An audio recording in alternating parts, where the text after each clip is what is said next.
Dear students, a very warm welcome to all of you in my today's lecture of Managerial Economics. In today's lecture, we will discuss upon the very important properties of isoquants. यानी कि आज के lecture में हम isoquants की different properties को discuss करेंगे और ये जो प्रॉपर्टीज हैं these are almost very much similar to those of indifference curves. क्या क्या प्रॉपर्टीज है आइसोक्वेंट्स के रेफरेंस में? The very first property is isoquants slope downward from left to right. यानी कि जो आइसोक्वेंट का स्लोप होता है वो डाउनवर्ड स्लोप होता है, अपवर्ड स्लोप नहीं होता है. क्या रीजन है इसका, ये हम डिस्कस कर लेते हैं. जैसा कि मैंने यहाँ पर एक्स एक्सिस पर लेबर को और वाई एक्सिस पर कैपिटल को रिप्रेजेंट किया है, ठीक है. और यहाँ मैंने ये IQ कर्व 100 यूनिट्स के लिए, यानी कि 100 यूनिट्स लेवल ऑफ आउटपुट के लिए इस IQ कर्व को ड्रॉ किया है, जिसकी शेप कैसी है, जिसका जो पर्टिकुलर स्लोप है वो क्या है, it is downward from left to right. तो why it is downward from left to right? क्योंकि जब हम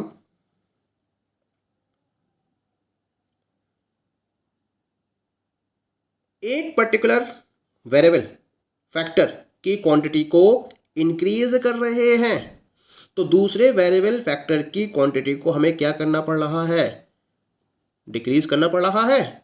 लेबर आपकी जैसे जैसे इंक्रीज होती चली जा रही है कैपिटल, वैसे वैसे आपकी डिक्रीज होती चली जा रही है.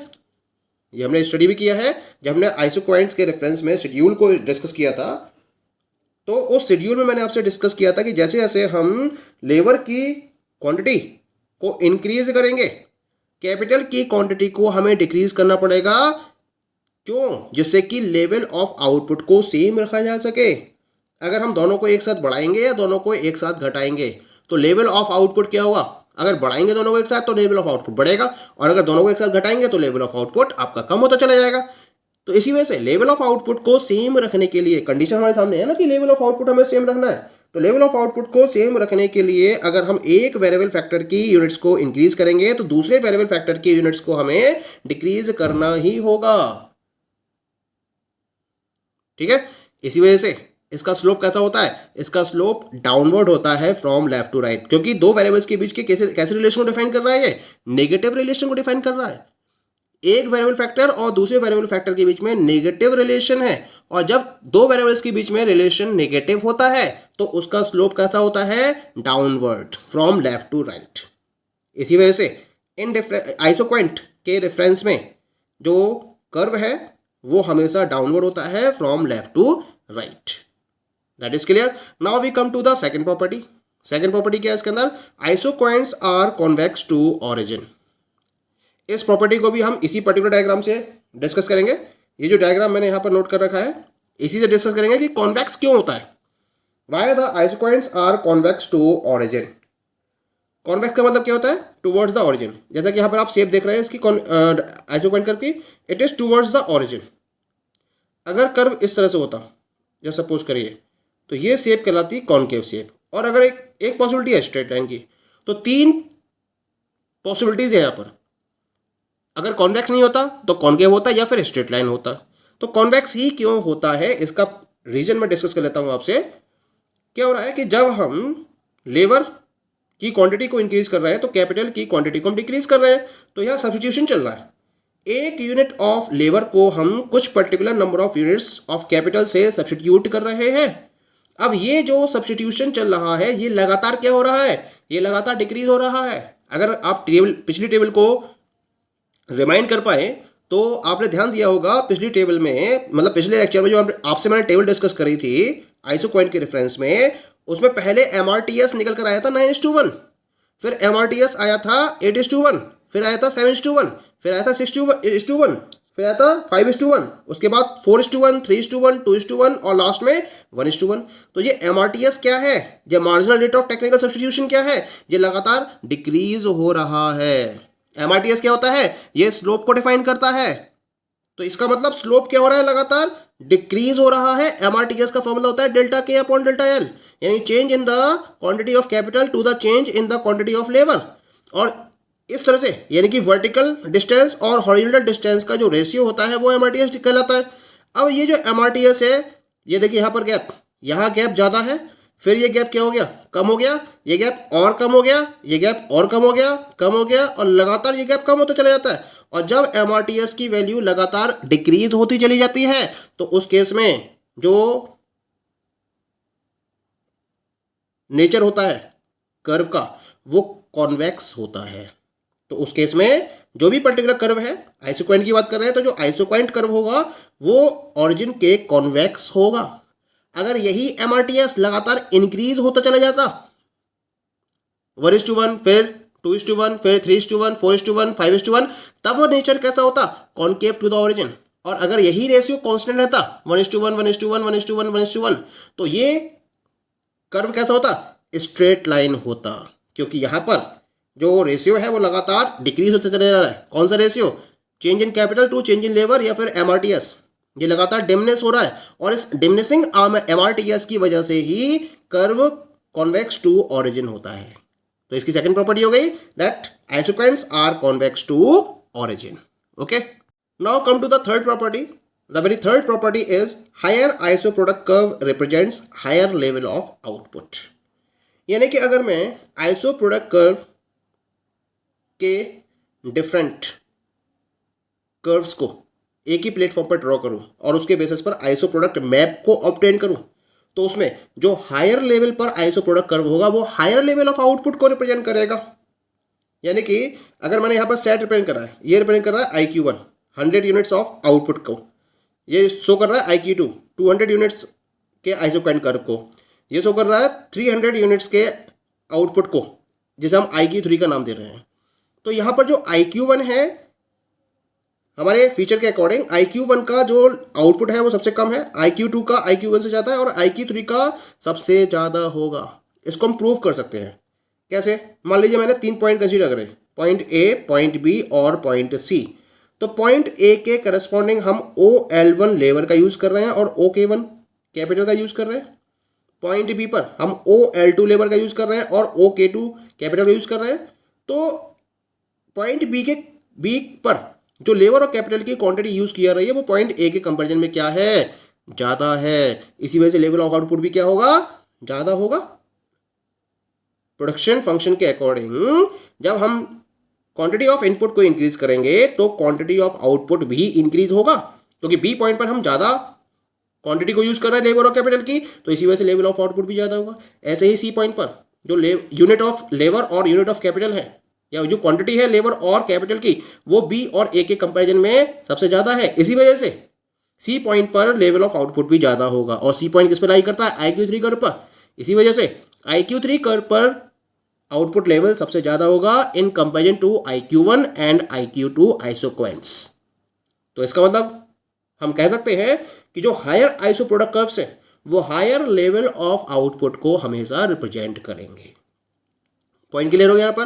अब हम बात करेंगे नेक्स्ट प्रॉपर्टी ऑफ आइसोक्वाइंट। क्या है property, two iso product curves never cut each other. हम ये मान के चलते हैं कि दो आइसो प्रोडक्ट कर्व्स कभी भी एक दूसरे को कट नहीं कर सकते। एक पर्टिकुलर पॉइंट के बाद पैरेलल तो हो सकते हैं एक दूसरे के, लेकिन कभी कट नहीं करेंगे। पैरेलल भी हो सकते हैं, पैरेलल नहीं भी हो सकते हैं, लेकिन कभी भी एक दूसरे को कट नहीं करेंगे। तो हमने इस पर्टिकुलर पॉइंट को प्रूव करने के लिए ये सपोज कर लिया कि दो आइसोक्वाइंट कर्व्स हैं, एक है आपका IQ1 और दूसरा है IQ2, और दोनों एक पर्टिकुलर पॉइंट A पर इंटरसेक्ट कर रहे हैं। हमने सपोज कर लिया। अब देख लेते हैं इंटरसेक्ट करने के बाद कंडीशंस किस तरह से चेंज होती हैं। पहले हम बात करते हैं पॉइंट A की। हमने 3 पॉइंट ले लिए। एक तो पॉइंट A है जहाँ पर दोनों आइसोक्वाइंट कर्व्स एक दूसरे को इंटरसेक्ट कर रहे हैं।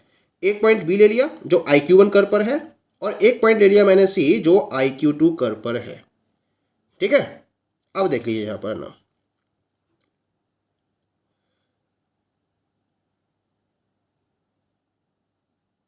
ये हो जाएगा आपका IQ2, IQ1 आपका ये कर्व होगा, ये होगा IQ1 कर्व और ये होगा आपका IQ2 कर्व। तो C पॉइंट जो है वो आपका है IQ1 कर्व पर और बी पॉइंट है आपका IQ2 कर्व पर।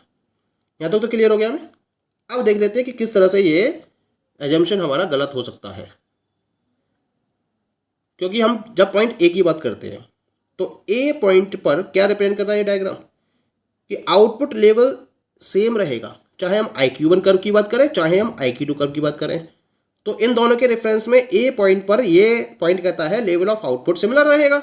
लेकिन हमें एक पॉइंट और पता है कि जैसे जैसे हम हायर आइसो प्रोडक्ट कर्व की तरफ मूव करते हैं, लेवल ऑफ आउटपुट भी हायर होता चला जाता है, क्योंकि IQ2 कर्व IQ1 से ऊपर है, तो IQ2 कर्व का लेवल ऑफ आउटपुट IQ1 से ज़्यादा होना चाहिए। लेकिन ए पॉइंट पर ये दोनों क्या होगा, इक्वल हो गए, और ये कभी भी पॉसिबल नहीं हो सकता। इसी वजह से इंटरसेक्ट नहीं करेंगे। एक पॉइंट और यहाँ हम डिस्कस कर सकते हैं, जो सी पॉइंट है वो लाई करता है IQ1 कर्व पर, और जो बी पॉइंट है वो लाई करता है IQ2 कर्व पर। एक्चुअली क्या, इंटरसेक्शन से पहले तो IQ1 आपका नीचे था और IQ2 ऊपर था, लेकिन इंटरसेक्शन के बाद IQ1 हो गया ऊपर और IQ2 रह गया नीचे। तो इसका मतलब IQ1 का लेवल ऑफ आउटपुट होगा ज़्यादा, IQ1 का लेवल ऑफ आउटपुट होगा कम, लेकिन इसके अकॉर्डिंग ये ज़्यादा शो कर रहा है, और IQ2 का लेवल ऑफ आउटपुट होगा ज़्यादा, लेकिन यहाँ पर जो ये कम शो कर रहा है।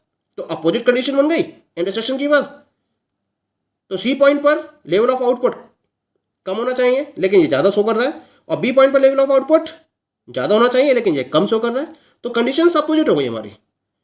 इसी वजह से दो आइसो प्रोडक्ट कर्व्स कभी भी एक दूसरे को इंटरसेक्ट नहीं कर सकते। Clear? Next property is isoquants need not be parallel to each other. Isoquants जरूरी नहीं है कि वो एक दूसरे के पैरेलल हो, पैरेलल हो भी सकते हैं और पैरेलल नहीं भी हो सकते हैं, लेकिन कभी भी एक दूसरे को इंटरसेक्ट नहीं करेंगे। ये पॉइंट हमें हमेशा ध्यान रखना है। जैसे मैंने यहाँ पर 4 कर्व शो करे, IQ1, IQ2, IQ3 और IQ4, तो चारों कर्व्स आप क्या देख रहे हैं, ये एक दूसरे के पैरेलल नहीं है, कहीं ना कहीं डिफरेंस जरूर है इनकी पैरेललिटी में। ठीक है? क्यों ऐसा क्यों हो रहा है? क्योंकि जब हम लेबर और कैपिटल में चेंजेस करते हैं या इसकी क्वांटिटी को इंक्रीज करते हैं, तो जिस रेशियो में हमने लेबर और कैपिटल में चेंज किया है, जरूरी नहीं है कि आउटपुट में भी उसी रेशियो में चेंज हो। कभी उससे ज़्यादा भी हो सकता है और कभी उससे कम भी हो सकता है। इसी वजह से आइसोक्वाइंट कर्व्स कभी भी इंटरसेक्ट तो नहीं करेंगे एक दूसरे को, लेकिन पैरेलल हो भी सकते हैं या पैरेलल नहीं भी हो सकते हैं। अगर इक्वल चेंज हो रहा है तब तो पैरेलल होंगे, और अगर इक्वल चेंज नहीं हो रहा है तो पैरेलल नहीं होंगे। पॉइंट क्लियर हो गया यहाँ पर। And the last property as per my discussion is no isoquant can touch either axes. कोई भी आइसोक्वाइंट किसी भी एक्सेस को टच नहीं करेगा। अगर करेगा तो क्या रिजल्ट आएगा? तो यहाँ पे मैंने 2 कर्व्स आइसोक्वाइंट्स ड्रॉ कर रहे हैं, एक IQ1 एक IQ2। ये IQ1 जो कर्व है ये ए पॉइंट पर टच कर रहा है एक्स एक्सेस को, और IQ2 कर्व बी पॉइंट पर टच कर रहा है वाई एक्सेस को। ठीक है? अब IQ1 जब ए पॉइंट पर टच करेगा तो इसके करेस्पॉन्डिंग लेबर की तो यूज़ किया वैल्यू, लेकिन कैपिटल क्या हो गई, 0 हो गई। और जब हम आइसोक्वाइंट कर्व्स को ड्रॉ करते हैं तो ये मानते हैं कि दोनों वेरिएबल फैक्टर्स हमारे पास अवेलेबल होने चाहिए, किसी एक की क्वांटिटी 0 नहीं हो सकती। ऐसे ही IQ2 कर्व बी पॉइंट पर चेक कर रहा है बाई एक्सेस पर, तो इसके करस्पॉन्डिंग हम ये कहेंगे लेबर की क्वांटिटी 0 हो गई और कैपिटल की क्वांटिटी अवेलेबल है, तो ये भी पॉइंट आपका कंसीडर नहीं होगा, क्योंकि यहाँ भी हम लेबर की क्वांटिटी को 0 कर रहे हैं। तो इसी वजह से कोई भी आइसोक्वाइंट किसी भी एक्सिस को किसी भी कंडीशन में टच नहीं कर सकता।